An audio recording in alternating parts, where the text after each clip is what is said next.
Thank you. Appreciate it. I am Phetote Mshairi. How y'all doing today? Okay, this is Mother's Day weekend, so I like to give a big hand clap for all the mothers and sister mothers. You all are so powerful. How could you go through so much excruciating pain then want to do it again? If it was up there, I'm telling you, there'll be no population on this planet, I'm telling you. Listen, I'm going to call it right.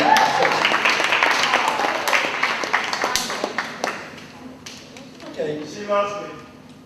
She loves me now. Please. Now this is, are there really any adequate accolades to give to the lady who gave you life? How do you honor her majesty without falling short of showing your true appreciation for such a precious treasure like living? From the inside out, her body is a living testimony that testifies to your very existence. Every stretch mark marks a moment that her body grew to accommodate you as you grew within her. You can read the warrior lines on her forehead that tells the tales of the times when you were too grown to obey, yet she was the one who turned you in when your friends turned their back on you when your grown butt needed a place to stay. Most of the strands of gray in her hair have more to do with what you put her through than her age, and she has bad knees from years of kneeling and praying on your behalf, yet every laugh line is a sign that the bad times passed and there were also very good times that were had.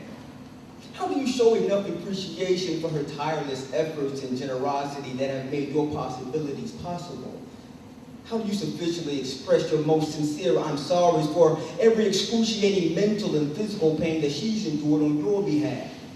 How do you recompense for every selfless sacrifice and sleepless nights and all of the wrongs that you've done that she's had to make right? Somehow, thank you just does not seem to suffice.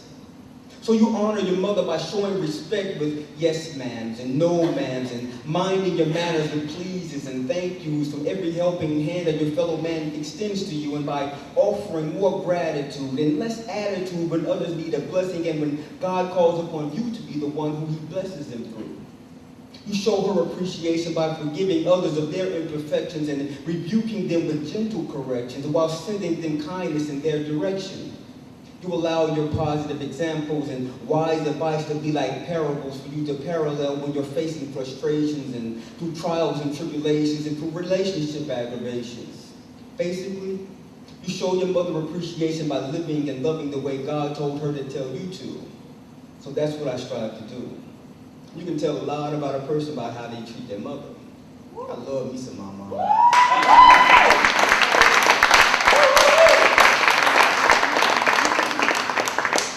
And this piece right here, I was going to do something totally different, but I kept seeing Mia smile. Could you stand up for me, please, and just smile so they know what I'm talking about? No. Look at that smile.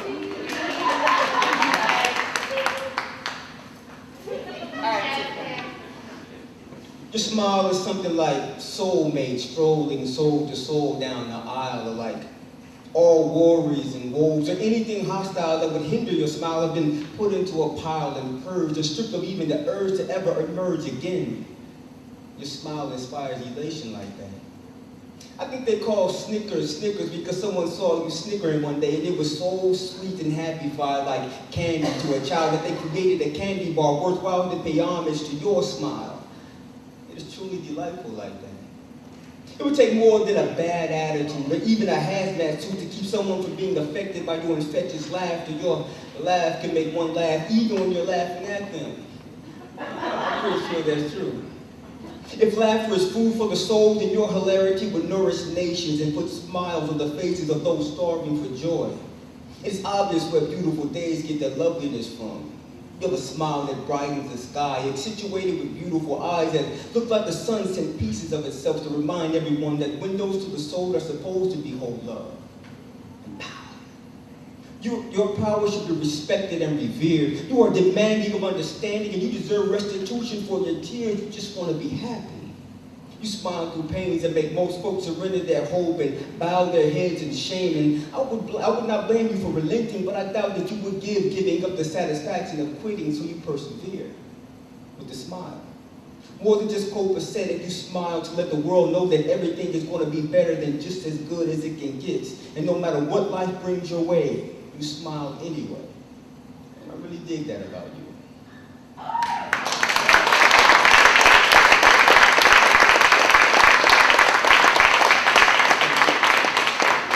Are there any healthcare professionals in the house? So y'all, please elaborate if I mess this up. I was studying. I try to learn something new every day, literally, and I was reading something about an interstitial pause.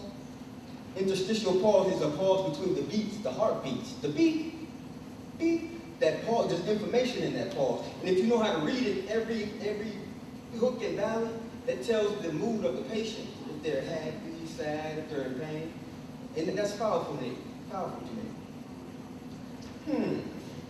Condom or bareback? She doesn't look like she has anything. Yet we have been dating exclusively for the past 2 weeks, and she did say that she's been celibate for over 6 months, except for the makeup sex that she had with her ex last week. Oh well, she's been sitting on my face for the past 15 minutes, so she is infected. I've already eaten the disease, so bareback it is. That was the pre-penetration thought process of a potential AIDS patient. Or a baby's daddy. Or a cheating husband who has to explain to his faithful wife why she has a smelly green discharge oozing from her precious womb. That mental soliloquy took him less than 20 seconds to contemplate, but there was still a critical window of time through which he could have realized the repercussions and either strapped up or backed out. It was the pause. That critical middle moment between thinking it and doing it, loving and sacrifice, contemplating and executing, hating and executing. It's the crossroad of free will between who you think you are and who you prove yourself to be. And if the proof is in the pudding, then what you put in the pudding is infinitely more important than what you could have, would have, should have, or even shouldn't have put in there. You control the iota of time between, I ought to give them a piece of my mind, or allowing the jagged pieces of your broken composure to sever family ties or get you fired up. Have you mired in the sea of regret while standing outside your ex's residence singing, baby, take me back, serenade your ripping corner store roses, a taser gun, and duct tape? Or sometimes heroes are forged at the crossroads of shall we succumb or we shall overcome, like when Dr. King reveals scene from his dream that he knew could get him killed, all the while prejudice was fashioning Dr. King's assassin as he took aim, pause, then blasted him to ensure that the premonition would never become real. But thank God that dreams in motion are more powerful than the prejudices of the status quotient. The visionary ponders as she contemplates the cure for the ails of the day. But the procrastinator pauses too long, waiting for fate to take the woes away. There's a pause before the junkie takes that first hit. There's a pause before the abused woman decides that she won't take any more hits. There's a pause before she grabs a gun and pops a clip, and she pauses and looks at her daughter and says, don't let no man hit you, as she unloads on the son of a. There's a pause before the drunk guy decides not to turn the key. There's a pause before the coward turns to flee. There's a pause before the feeling of no more hope, the suicide note, the rope, the choke, and the wrath of that rope because it wasn't your time to go. Or the pause could be that anxious moment right before the leap of faith you take when you finally propose to the other half of your soul, and right before she says that emphatic yes, in that split second she's saying to herself, it's about time, as she envisions a whole dream wedding, right down to the last details of the wedding night when she finally decides to do that thing that she said that she would only do to her husband. But right before she dives in, she pauses and wonders when the last time you watched Joe.